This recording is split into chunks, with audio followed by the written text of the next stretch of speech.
Time for the newspaper review. Sally and I are going to look at the stories which are gathering attention around the world. Well, we'll begin with the International New York Times, which is looking at how the debate about balancing respect for religion with free speech has been brought to the United States following the shooting outside an anti-Islamic event in Texas. That on the front page of the International New York Times.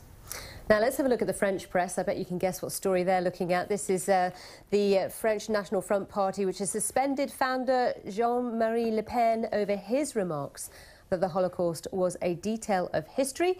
This is the front page of one of the main dailies, Le Figaro. Germany's bracing itself as a rail strike is set to extend from cargo to passenger trains on Tuesday. The Europe edition of the Wall Street Journal warns it could be the longest train strike in Germany's post-war history. The US edition of Financial Times reports former Hewlett-Packard chief executive Carly Fiorina has put her hat in the ring for the Republican nomination for the 2016 presidential race. The Financial Times has a special report into the end of the migrant miracle that's powered China's industrial rise. An ageing population means the country's supply of rural labour is running out. And in the Daily Telegraph, the new royal princess has been named Charlotte Elizabeth Diana. Also in the paper, a story her parents may find very interesting. A head teacher is saying teenage girls should spend less time on tests and more time making mistakes and falling in love. Joining us is Cornelia Meyer, CEO of MRL Corporation. Good morning. Good morning, Cornelia. Good morning. Nice to see you. Let's begin with the International New York Times. This shooting of two gunmen, one of which has been identified as a previous terrorism suspect, has certainly caught people's imaginations. And you can't help but hark back to what happened in France with Charlie Hebdo offices, where many members of staff were killed in a shooting there. Well, you know, absolutely nothing ever justifies, you know, taking a life, and absolutely nothing ever justifies terrorism. So, I mean, you know, this is the premise, and you know what happened in France was horrific. What happened here, thank goodness they got at it.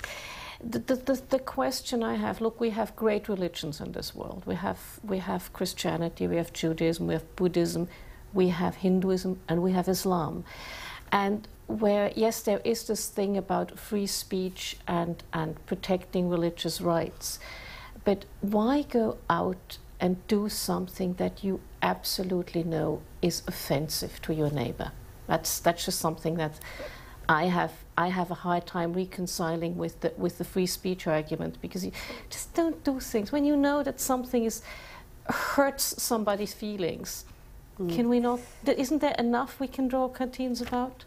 The assumption being, though, that these two gunmen were out to do more than just. Yeah, no, exactly, yeah. No. But it is, as I said, nothing justifies what the gunmen did, but the whole debate, I have some issues with, but nothing ever justifies terrorism.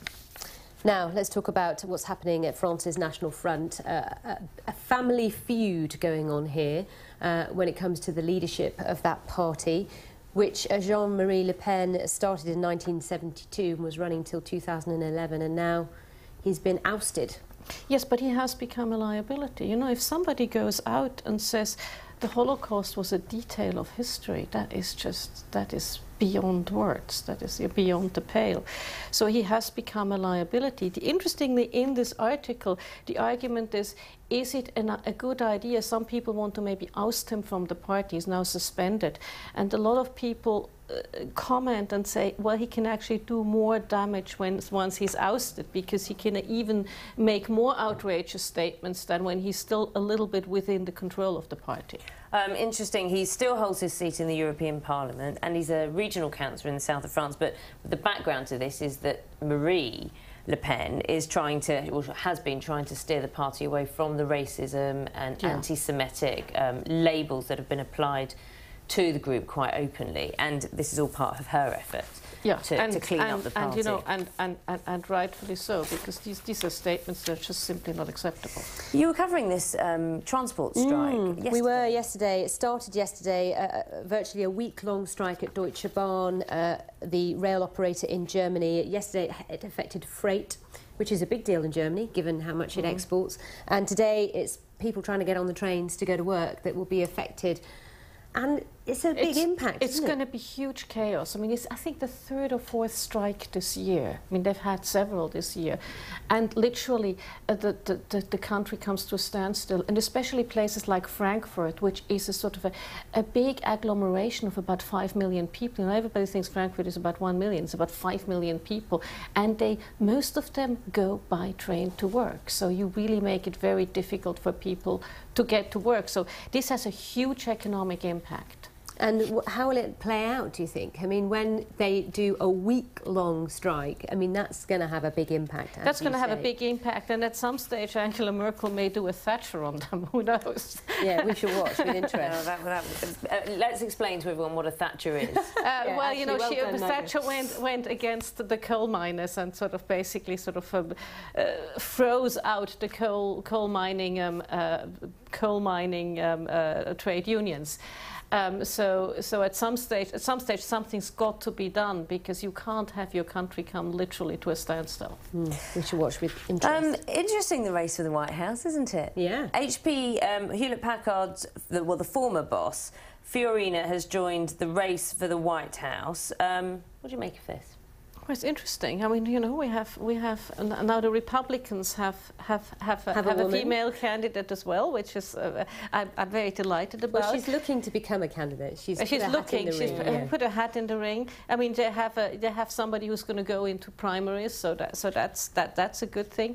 It's interesting. It's not an easy transition from business to politics, because business is all about clarity, whereas politics is more about, you know, you have to be a little bit more fuzzy in politics. So it's an interesting transition. It's the second time around. She's been sort of flirting with becoming a candidate last time around already. So it's going to be an interesting development to watch. How receptive? I mean, there is a complaint in the UK, considering we're in the run-up to a general election, we're 2 days away, that many politicians are career politicians, that they haven't perhaps been in the work environment and perhaps not as knowledgeable about what Joe Bloggs, the everyday person, is doing. How receptive do you think the electorate in the States would be to a woman who's worked her way up into a company and isn't from perhaps a political family in the same way others have been? I'm thinking of the Bushes, the Clintons. I think some parts of the country will be very receptive, and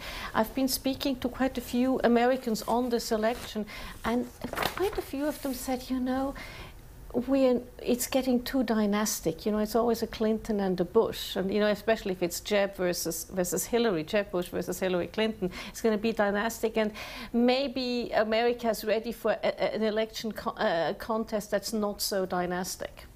We should watch. It's going to be interesting anyway. It's very interesting. Every new nominee adds to the excitement, and she looks great. I mean, she looks really very healthy, very articulate. She looks great. 60 years old.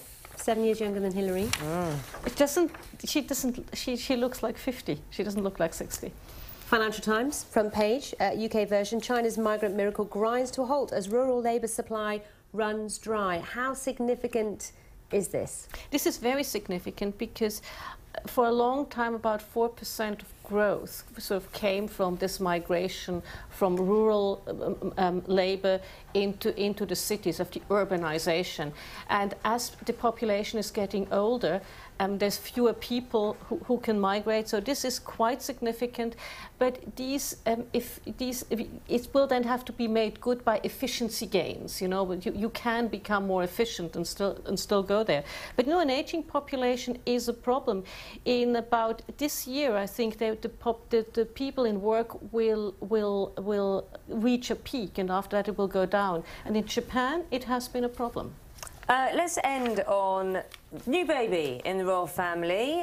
Charlotte Elizabeth Diana, the names explain themselves. The Duke and Duchess have said about her naming. But interestingly, on the bottom of the Daily Telegraph is some advice, perhaps, given. Oh, Cornelia, your face. If only the viewers could have seen your face when I referred to this story.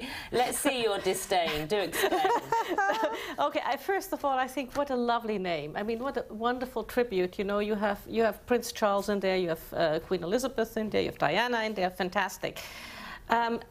saying that, you know, girls should sort of not take school too seriously and should sort of go and fall in love.